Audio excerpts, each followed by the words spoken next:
Hi friends, ఈరోజు మనం బిర్యానీ చేస్తున్నాము. సో అందుకు కావాల్సిన ఇంగ్రీడియంట్స్ టమాటాలు, పచ్చిమిరకాయలు అండ్ అవి కావాల్సిన బిర్యానీ దినుసులు అన్నీ రెడీగా పెట్టుకోవాలి. కట్ చేసుకొని పొయ్యి వెలిగించుకొని పొయ్యి మీద సట్టి పెట్టుకోవాలి. అందులో ఆయిల్ వేసుకొని మళ్ళీ బిర్యానీ దినుసులు అన్నీ అవన్నీ వేగిన తర్వాత ఆనియన్స్, పచ్చిమిరకాయలు వేసుకొని బాగా వేయించుకోవాలి. సో వేగిన తర్వాత బాగా తిప్పుకొని వేయించుకోవాలి. అవి రెడ్డిష్ బ్రౌన్ కలర్లోకి వచ్చే వరకు వేయించుకోవాలి. సో చూడండి ఫ్రెండ్స్, ఇలా రెడ్డిష్ బ్రౌన్లో కలర్లోకి వస్తాయి. అప్పుడే మనం వేయించుకోవాలి. అప్పుడే బాగా ఉడికినట్టు మనకు తెలిసిద్ది. లేదు మనం అలా విడిగా తీసేసామంటే మనకి ఆగిపోతాయి అలాగే. అండ్ ఇప్పుడు మళ్ళీ తర్వాత మనం టమాటాలు వేసుకోవాలి. టమాటాలు వేసుకున్న తర్వాత అవి బాగా మగ్గించాలి.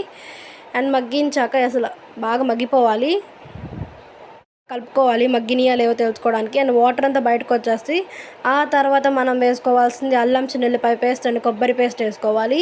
ఈ కొబ్బరి పేస్ట్ అవన్నీ వేసుకున్న తర్వాత కూడా ఇవి బాగా కలుపుకోవాలి. బాగా పట్టెలవన్నిటికీ బాగా కలుపుకోవాలి. కలుపుకున్న తర్వాత వాటి పచ్చి వాసన పోయేదాకా మనం బాగా ఉడికించుకోవాలి. పచ్చివాసన పోతేనే మనకి బిర్యానీ అనేది బాగా టేస్టీగా వచ్చిద్ది.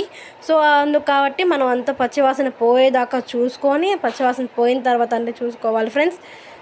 పచ్చివాసన అంతా పోయిన తర్వాత ఫ్రెండ్స్ సో మనం కొంచెం కొత్తిమీర అండ్ పుదీనాకు వేసుకోవాలి. సో గార్నిషింగ్ కోసం అండ్ అండ్ వేసుకోవడం వల్ల కూడా స్మెల్ అనేది చాలా బాగా వస్తుంది. సో టేస్ట్ వస్తుంది, స్మెల్ కూడా వస్తుంది. సో ఈ రెండు బాగా ఎగిపోయిన తర్వాత వచ్చేసి మనం కొంచెం వాటర్ పోసుకోవాలి. అందులో బియ్యానికి సరిపోయినంత వాటర్ పోసుకోవాలి. ఆ వాటర్ బాగా మరిగించిన తర్వాత అందులో కొంచెం లైట్గా సాల్ట్ వేసుకోవాలి. సాల్ట్ వేసుకోవాలి. అది మీరు ఎంతలో పెట్టుకుంటారో సరిపడినంత సాల్ట్ వరకు వేసుకోండి.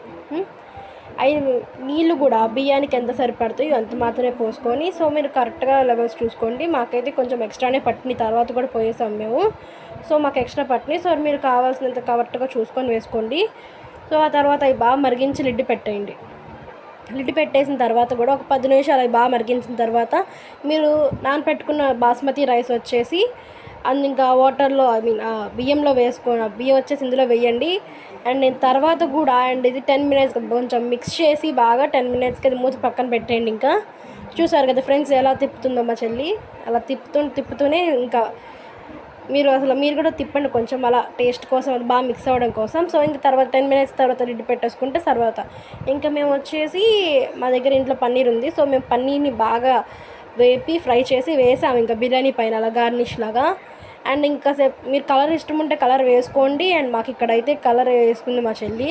సో మా చెల్లి కలర్ అంటే చాలా ఇష్టం అన్నట్టు కలర్ వేసింది సో తినడానికి.